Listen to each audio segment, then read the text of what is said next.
Avec plus de 30 000 victimes officiellement déjà recensées, le Royaume-Uni est le pays d'Europe le plus endeuillé. On ne peut pas faire face à un gros pic. C'était aussi sans doute l'un des moins préparés à affronter la pandémie. Manque de lits, manque de soignants, manque d'anticipation aussi de la part du gouvernement. Nous devons agir comme en temps de guerre. Mais très vite, les Britanniques ont fait appel à toutes les ressources de la nation, mettant en marche une économie de guerre, avec l'armée en première ligne. Dans plusieurs villes du pays, les militaires sont engagés dans la stratégie massive de tests. Bonjour, je m'appelle Mitch. On va vous poser quelques questions avant que mon collègue vous teste. Le gouvernement veut être en capacité d'en effectuer 200 000 par jour d'ici à la fin du mois de mai pour garder sous contrôle l'épidémie. Il est important pour nous d'aider les hôpitaux publics en testant le public de cette manière. L'équipe est heureuse d'être sur le terrain, impliquée de cette façon. Nous voulons tous aider. Pour compenser le manque cruel de personnel soignant et de secouristes outre-Manche, certains de ces soldats ont même été formés à conduire les ambulances de l'hôpital public. Un système de santé forcé de pousser ses murs par crainte d'être submergé. À Londres, Manchester ou encore Birmingham, des hôpitaux temporaires ont été mis en place en quelques jours.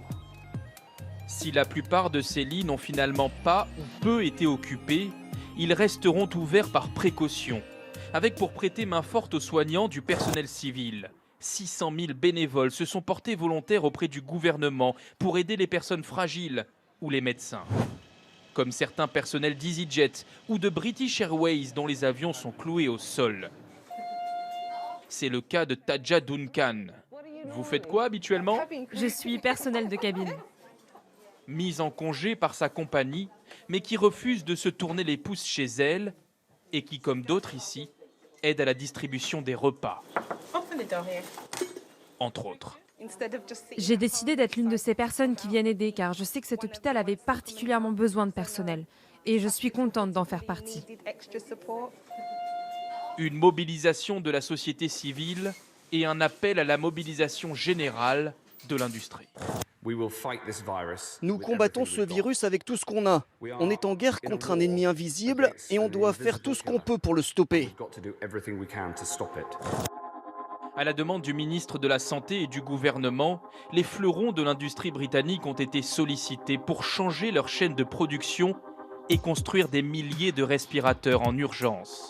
C'est le cas de Dyson, le fabricant d'aspirateurs, ou encore de McLaren, l'écurie britannique de Formule 1, qui a mis ses voitures de côté pour participer à l'effort.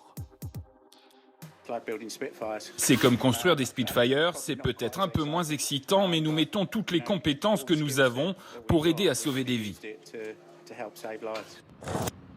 Dans le contexte du Brexit et d'un divorce prononcé avec l'Europe, le Royaume-Uni veut montrer sa capacité à affronter la crise avec ses richesses, sa résilience et son savoir-faire.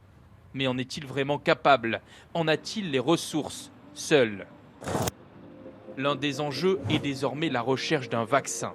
Et les scientifiques d'Oxford, parmi les meilleurs au monde, ont pris de l'avance. Les premiers tests sur l'homme ont débuté et 1 million de doses seront fabriquées, disponibles dès septembre, par anticipation, au cas où les essais se montreraient prometteurs.